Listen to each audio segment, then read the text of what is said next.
स्वामींना आपण घरात आणत नाही, स्वामींना आपण घरात प्रतिष्ठित करत नाही, स्वामींची प्रतिष्ठापना आपण करत नाही, तर लक्षात घ्या ब्रह्मांड नायकाची इच्छा असते. स्वामी समर्थ महाराजांची ज्यांना आपण परब्रह्म म्हणतो त्या भगवंताची इच्छा असते, म्हणून या सगळ्या गोष्टी होतात. महाराजांचं लक्ष असतंय म्हणून आपण त्यांची सेवा करू शकतो. महाराजांची इच्छा असते म्हणून आपण त्यांना देवाऱ्यात बसवू शकतो.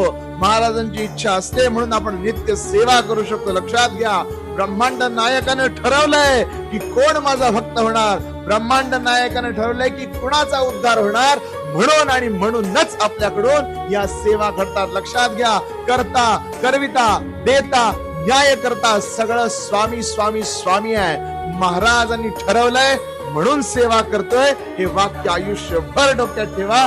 कधीही गर्व, कधी ईर्ष्या, कधी दंभ मनात येऊन स्वतःची सेवा वाया जाणार नाही. श्री स्वामी